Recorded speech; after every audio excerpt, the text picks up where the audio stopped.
How can an 8-year-old boy cause pure chaos for 250 straight episodes and never once learn his lesson? Punished, humiliated, and denied everything he wants, yet the schemes keep coming. Why doesn't Henry just stop?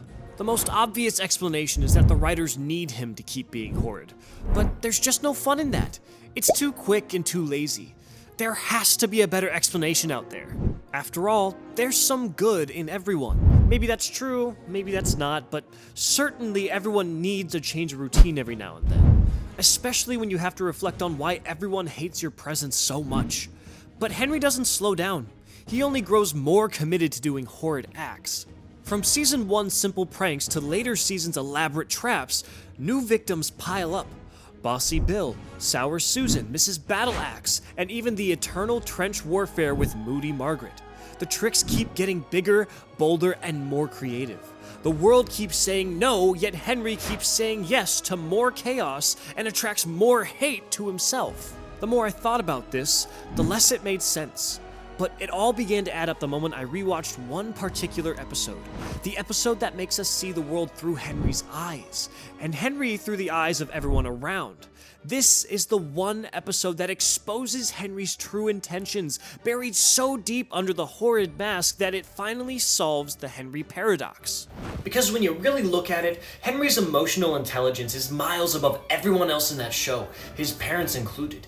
And everyone around him has Henry to thank for their lives running smoothly. The episode starts with a scene that captures Henry's sad existence. He's in the car with Peter and Mom, and they're talking about the fun fair. It's a normal fun weekend trip for every other kid to relax and enjoy themselves. But you already know Henry's not every other kid. He has to earn his joy. There are no days off for him, and he has to deserve everything he gets. When Henry asks to go like a normal child, Mom reminds him of his poor result. I honestly wonder how Henry stays so optimistic. It's almost 100% certain he'll be denied, but he asks anyways. And Mom, right on cue, shuts him down.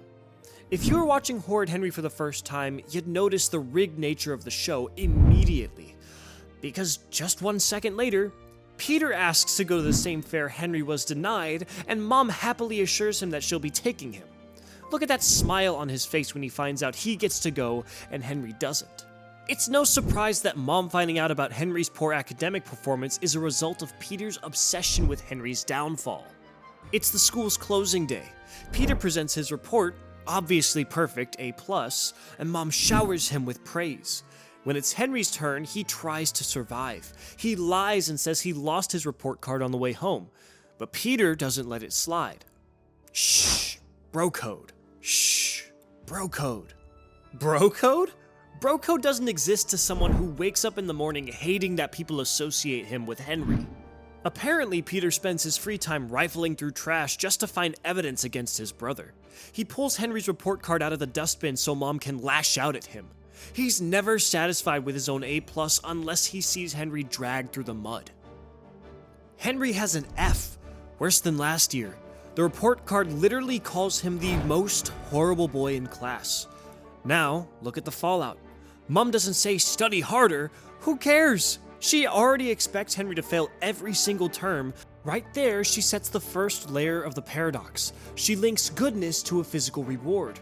Henry, being a tactical genius, or just a kid used to this rigged system, accepts the challenge. He spends the entire night dreaming of a court case, a literal manifestation of his subconscious feeling judged by the world. In the court, Peter, Moody Margaret, and everyone he knows testifies against him about the horrid acts he's done to them. At the end of the trial, he gets the inevitable punishment from the judge.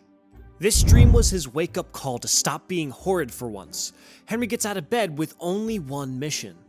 In his head, if he follows the rules, the system has to reward him. Right message, wrong age. But here's where it gets interesting. Everything good is already Peter's territory, so to do good, Henry has to either interfere in Peter's business or challenge him directly. For Henry's first good deed, he tries to bring Mom and Dad their juice, a simple, kind gesture, but Peter doesn't let him. First, because he sees it as a trick. Henry must be up to something. He's so used to Henry being horrid that he treats Henry's kindness like a bomb about to go off. At least, that's what he says. On a deeper level, Peter is scared of Henry being good because that would take away his relevance, his monopoly on being useful and exclusive rights to his parents' love. He feels so threatened that for the first time ever on the show, we see him get physical, trying to drag the tray out of Henry's hands till the juice spills on Mom. And what happens? She doesn't bother to ask who started it. Her first instinct is to blame Henry for the mess. And from this, you can already see that Peter didn't just automatically associate himself with good and Henry with horrible stuff. It's the way Mom and Dad have always treated them, and they've picked it up as the norm. Even with this, Henry doesn't give up on being good. It only motivates him to get ahead of Peter and beat him to do everything that makes Mom and Dad happy. Later in the afternoon, Dad is going to the mall and Peter asks to follow. Remember, Henry already knows the theme of the day is go where Peter goes, do what Peter would normally do, only faster than him, and you'll score some good points. So Henry slides himself into the car right before Peter even gets in. Dad tries to send him out because of what happened last time. Henry added Peter to the cart. He literally puts him on the conveyor belt to be packaged alongside every other item they bought. I can't even lie, when it comes to pulling crazy pranks, no character comes close to Henry. Right before Dad kicks him out, Henry makes a last-ditch promise to behave well. They arrive at the mall, and Henry reaches for the trolley. Again, Peter has a problem with this. He starts an argument, desperate to continue being the useful child. Dad sees all this as Henry troubling Peter, and he's already winding up to yell at Henry. You can see it in his face. But then, the impossible happens. Henry just hands the trolley to Peter. No pranks, just a here you go to his brother. Dad is completely stunned. He doesn't know how to process a Henry that doesn't scream in pain or argue back. But soon enough, Dad starts getting a bit comfortable with this good version of Henry and trusts him with the task of picking up a can of baked beans. Peter, feeling his golden child status slipping, turns it into a race. Henry, in an attempt to impress Dad, beats Peter to the food section and finds a whole pyramid of baked beans. Instead of just picking one out, he tries to get the one at the top of the pyramid. It's chaotic, but his heart is in the right place. Henry's overcompensating because he knows he's starting with a massive deficit. He has to go above and beyond to prove how good he is. But in the process, he brings the whole heap of tin cans down on himself. That's what you get when you try to perform perfection for people that expect you to fail. But this, all the chaos that happens in the day, is the calm before the real storm. Everyone is already on edge by the time they get home. Dad is exhausted from the mental gymnastics of figuring out who's right and who's wrong between Henry and Peter all day. Peter's in a full-blown existential crisis. He realized Henry is making a play for the throne, trying to take his spot as the golden child of the family. He's ready to fire every shot he has, ready to empty his clip just to see Henry snap. Meanwhile, Henry is locked in. He's trying his absolute best not to break character, no matter what anyone throws at him. It's dinner time, and someone has to set the dining table. Henry beats Peter to the punch. He lays it all out perfectly. Forks, knives, napkins, doing exactly what Peter usually does. This is the smoking gun moment. Dad walks in, sees the table, and immediately says, "Thank you, Peter. What a good boy you are." He doesn't even look at Henry. There's no logical reason in Dad's brain for Henry to be helpful, so he assumes the goodness belongs to Peter by default. It's a recognition theft right in front of our eyes. Henry knows this too, but remember, he has to be good, so he keeps quiet about it and plays along. Tension peaks at dinner. Mom is sitting there pressing Henry, literally looking for errors. She's checking his sitting posture, his table manners, everything about him, desperately searching for a single reason to yell. When she can't find anything, she finally puts her pride aside and calls him a good boy. One of the very few times she acknowledges his goodness in the entire series. This should be a moment of joy for the entire family. It's everything they've wanted from episode 1, Henry becoming a good boy. But that's exactly what makes Peter snap. The perfect brother kicks Henry under the table out of pure, unadulterated jealousy. He screams that Henry is pretending, but Henry doesn't take matters into his hands like he would normally do. He remains calm and allows Mom and Dad to step in. They immediately caution Peter. To keep his streak alive, Henry goes even further and helps Mom clean the yard. He's trying to scrub his way into their hearts. Meanwhile, Peter is so desperate to restore the status quo that he seeks Moody Margaret's help. How many times do we see perfect Peter willingly stay within a 12-mile radius of Moody Margaret? They're polar opposites, and anything associated with Margaret instantly tarnishes Peter's image. But that's a small price to pay for salvation. He's willing to let his pride go to make Henry act horrid or just give a reaction. He hires Moody Margaret to challenge Henry to a sword fight, so he has to fight back. Not so horrid in my opinion, but Peter knows his parents well. They'll pounce on any opportunity to scream. So, that would do. He has to destroy Henry's perfect day just so he can be the favorite again. And Moody Margaret happily joined forces with him. Of course she wouldn't pass up the opportunity to bring Henry down. That's the thing with everyone in this town, right? Their personal priorities come second to seeing Henry's downfall. Whether it's Mrs. Battleaxe at school or the neighbors down the street, everyone has a stake in Henry being the villain. But Henry says, nope, today is not the day for this. You notice how Henry's not just stubborn when he wants to be horrid. He can be stubborn to do good stuff too. He doesn't budge when they come up with schemes to make him react. His composure is 100%. Teaming up with Margaret was initially Peter's final straw, but he realizes he has one more in him. Anything to break Henry. He takes the ultimate risk. Since Henry already swapped roles, he decides to play his part and be horrid Peter. He has nothing to lose now. If Henry stays good, he loses his perfect status anyway. He goes to the yard, picks up the mess Henry's been tasked to deal with, and targets Henry's face, hoping to hit him and get a horrid reaction. But in an interesting turn of events, he misses and hits Mom instead. For the first time in the series, the roles are reversed.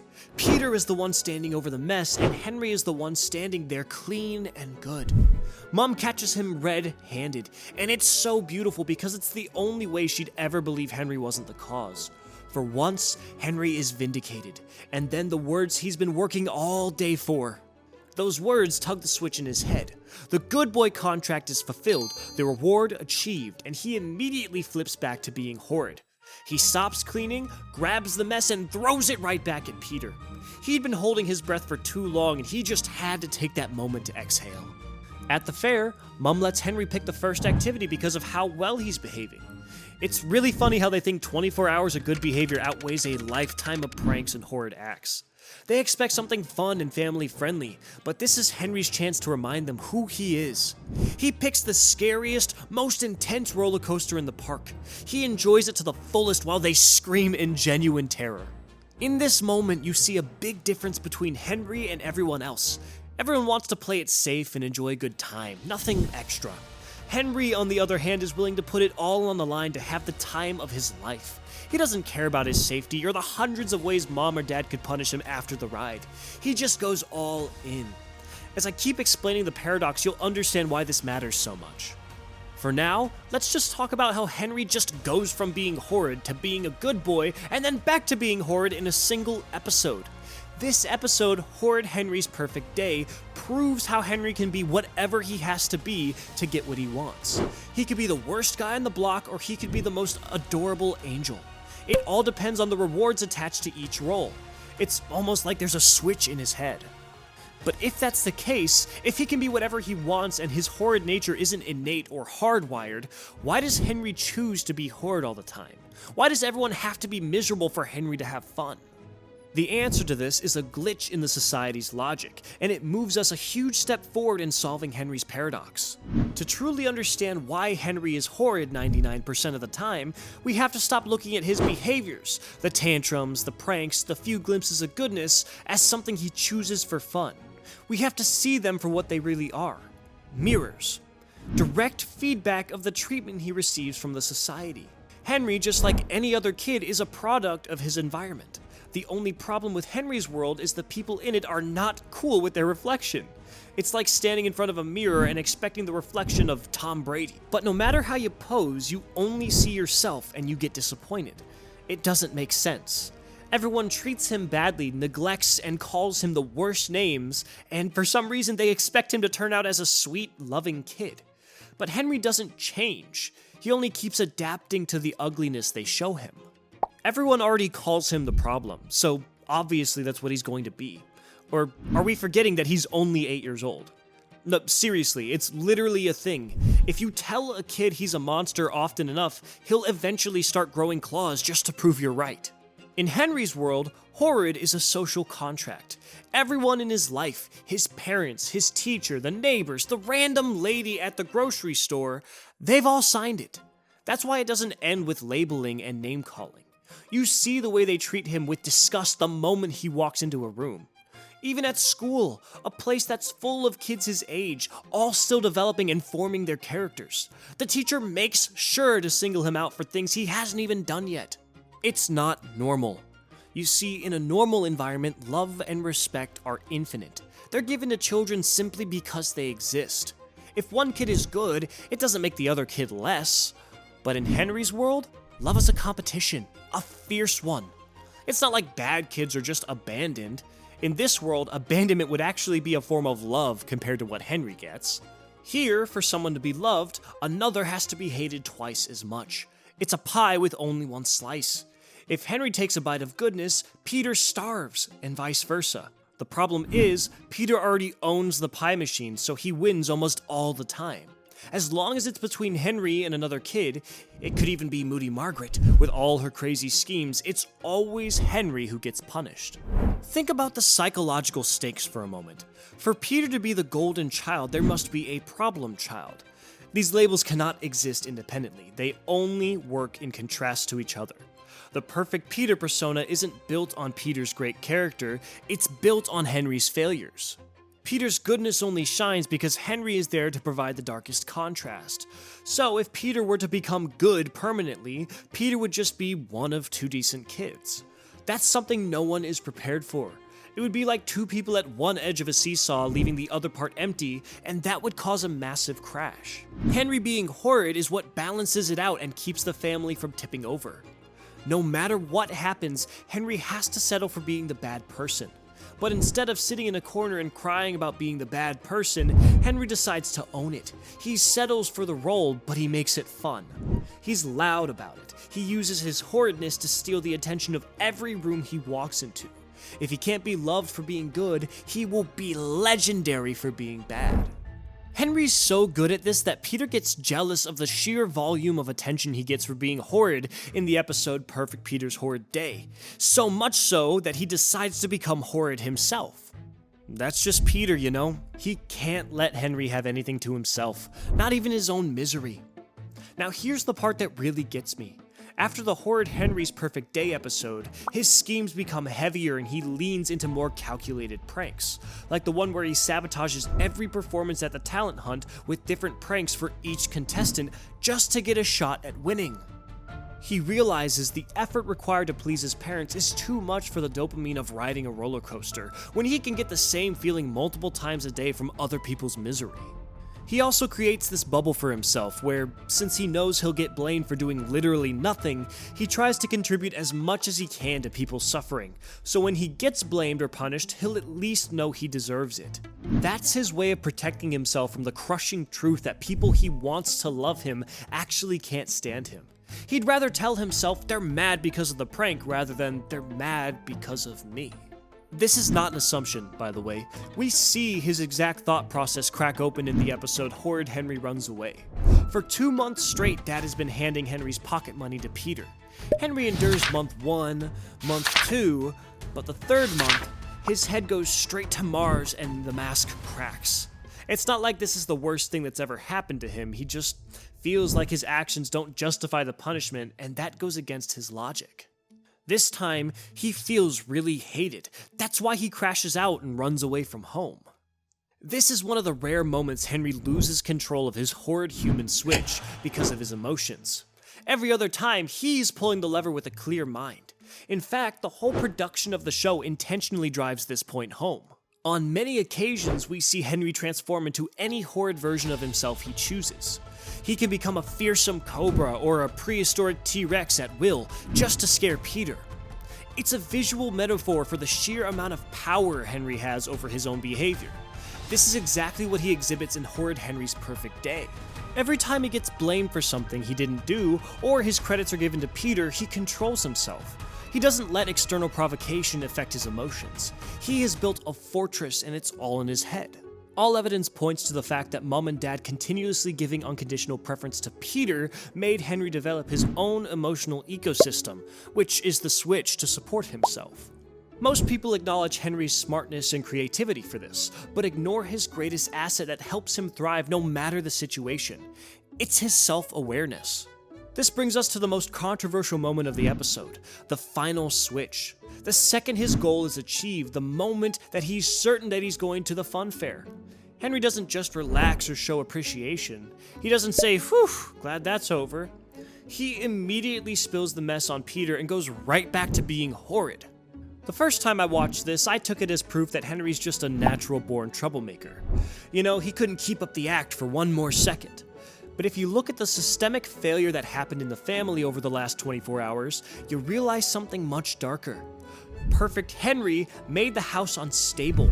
Think about the state of the family during Henry's perfect day.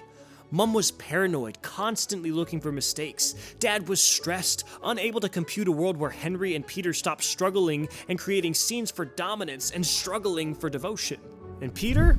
Peter was literally becoming a monster. He was lying, sabotaging, and eventually he was the one throwing filth at his own mother. The Horrid Henry paradox is that Henry is actually the most emotionally intelligent person in that house. He spent one day being perfect and he saw the result. His family's binary code broke. Without a villain to focus on, the parents were killing themselves from the inside out on each other, and their very own angel turned into a demon. Henry realizes that for this family to function, they need a devil.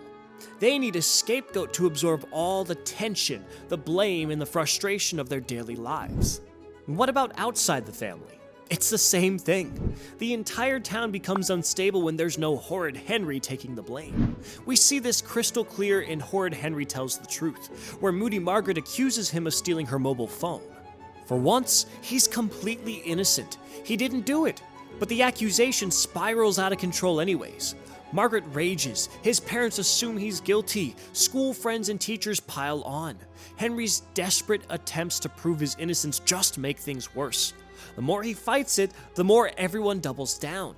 Blame has to land somewhere, and they can't imagine a world without Henry as the default target. The town can't function without its scapegoat. Remove the anchor, and everything floats into chaos. He's playing a game, and he's willing to lose just to keep the town's narrative functioning. He accepts the role of the villain because he's the only one strong enough to carry the town's shadow. While Peter is too weak to be anything but perfect, and the parents are too blind to see their own bias, Henry makes a conscious choice to become the horrid one. He takes the yelling, the no treats, and the constant lectures. Why? Because as long as he's the villain, everyone else gets to feel like a hero. It brings us back to the point that Henry is willing to risk it all as long as he benefits massively, or in this case, his entire family. He's not the problem child. He's the dark knight of the community. The hero they need, but definitely not the one they deserve. So the next time you see Henry scream or throw a stink bomb, don't just see a horrid boy. See a kid who has looked at a rigged system and decided that if he has to be a villain to keep the peace, he's going to be the best villain you've ever seen. It's two sides to him, and the version we see depends on the situation and how he applies his switch. I explained the connection between his two sides a lot better in my last video, The Two Sides of a Problem Child. Go check it out and let me know what you think.